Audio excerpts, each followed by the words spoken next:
Hello दोस्त। आपका ये डाउट मिला।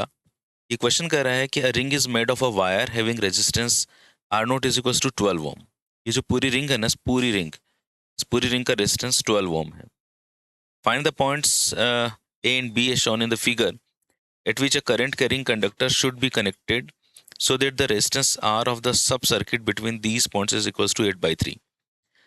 मतलब हमने क्या किया कि इस रिंग के दो पॉइंट्स को इससे बैटरी के साथ कनेक्ट कर दिया और इस तरह से कनेक्ट किया कि देखो अभी ऊपर वाला जो हिस्सा है और जो नीचे वाला हिस्सा है, ये दोनों हिस्से बन चुके हैं आपके पैरेलल कॉम्बिनेशन में। अगर ये पैरेलल कॉम्बिनेशन में बन चुके हैं तो आपको बताना है कि इनकी लेंथ का रेशियो क्या होगा, L1 और L2। ठीक है, तो चलिए स्टार्ट करते हैं। देखो, कोई भी क्वेश्चन सॉल्व करने के पहले उसकी एक बार थोड़ी सी प्लानिंग कर लेनी चाहिए। पहली बात तो यह है कि कोई भी जो रेजिस्टेंस होता है, रेजिस्टेंस वायर जो होता है जिसका क्रॉस सेक्शन एरिया ए हो और जिसकी लेंथ एल हो और जिसकी रेजिस्टिविटी रो हो, उसका रेजिस्टेंस हम लोग R is equal to rho L upon A के फॉर्मूले से देते हैं। अब इस फॉर्मूले में अपना जो वायर का जो रेजिस्टिविटी है वो ऊपर वाले और नीचे वाले हिस्से के लिए सेम है और जो तार का जो क्रॉस सेक्शन एरिया है वो भी सेम है। ओके, इसकी जो मोटाई है वो पूरी की सेम है, तो resistance is proportional to length हो गया। तो अगर मुझे L1 और L2 का रेशियो चाहिए तो मैं काम करता हूँ, ऊपर वाले का रेजिस्टेंस R1 और नीचे वाले हिस्से का रेजिस्टेंस R2 मान लेता हूँ और मैं R1 और R2 का रेशियो निकाल लूंगा। जो R1 और R2 का रेशियो होगा वही लेंथ का रेशियो होगा। ठीक है।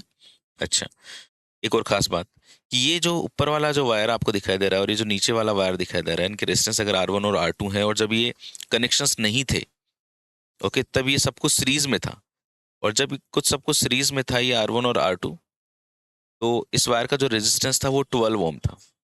तो जब 12 ओम था तो मैं कह सकता हूँ कि R1 plus R2 is equal to 12 ohm है। मेरे पास दो अननोन है, R1 और R2। जितने अननोन होते हैं क्वेश्चन को सॉल्व करने के लिए हमको उतनी इक्वेशंस चाहिए होती हैं। अच्छा, अब ये जो दोनों हिस्से हैं, अगर मैं ऐसे कनेक्शन कर देता हूँ इसको ए और बी के बीच में, तो ये दोनों पैरेलल में हो गए। अगर ये दोनों पैरेलल में हो गए तो पैरेलल में जो इक्विवेलेंट रेजिस्टेंस होता है जो R1 R2 upon R1 plus R2 होता है। अगर ये दोनों पैरेलल में है और इसका डिस्टेंस की बात करता हूँ तो मुझे 8/3 दिया हुआ है, 8/3 आ गया। ओके। अच्छा, यहाँ से मुझे R1 R2 तो ठीक है, R1 प्लस R2 की वैल्यू मैंने यहाँ पे पुट कर दी 8/3। इसे 4 बार कैंसिल हो गया और R1 R2 की वैल्यू आ गई 32। ओके। अब मैं चाहूँ तो यहाँ पर क्वाड्रेटिक इक्वेशन बना सकता हूँ इन दोनों की हेल्प से, लेकिन मैं आपको एक अलग फॉर्मूला बताता हूँ जो आपने कभी छोटी क्लासेस में पढ़ा होगा यार। ये फॉर्मूला था a minus B is equal to root A plus B का होल स्क्वायर माइनस 4ab। याद है? चलो एक काम करते हैं, इसको एक बार कंफर्मेशन करते हैं कि सही है कि नहीं है।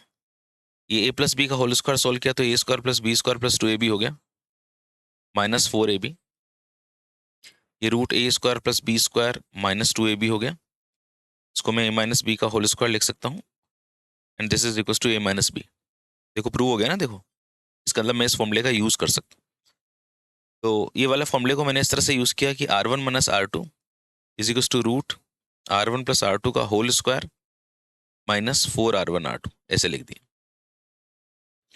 R1 प्लस R2 तो मेरे पास में 12 ओम है, ये लीजिए, माइनस 4R1 इंटू R2, ये मेरे पास में 32 है, ये 32 लिख दिया। 12 का स्क्वायर मतलब 144 हो गया एंड 32 इंटू 4 ये हो गया आपका 8, 128। अब इसको सब्ट्रैक्ट करो आप, है ना? सब्ट्रैक्ट करोगे तो कितना आएगा? 16 आ जाएगा। 16 का रूट कितना हो गया? 4 हो गया। अब मेरे पास में दो इक्वेशंस हो गई। R1 प्लस R2 की इक्वेशन बनी है 12 और R1 माइनस R2 की इक्वेशन बनी है 4। ओके, अगर मैं इन दोनों इक्वेशंस को ऐड कर देता हूँ तो R2 से R2 कैंसिल हो जाएगा।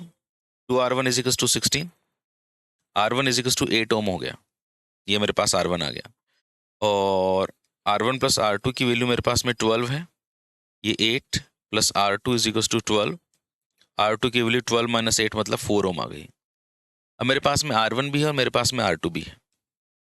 फिर मैं R1 और R2 का रेशियो निकालता हूँ तो 8/4 आ गया, मतलब 2:1, और यही इन लेंथ का रेशियो हो जाएगा L1/L2। So our answer is L1 और L2 का रेशियो इज 2:1।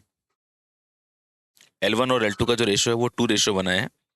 तो 2:1 का मतलब यहाँ पे अकॉर्डिंग टू अगर मैं ऑप्शन चलता हूँ तो माई आंसर इज 1:2। ओके, तो ये वैल्यूज जिसको अब कैसे अपन लोगों ने R1 लिया और कैसे अपन R2 लिया, ये इस बात पे डिपेंड करता है, बट जो रेशियो आया मेरे पास में ये 1:2 आ जाएगा।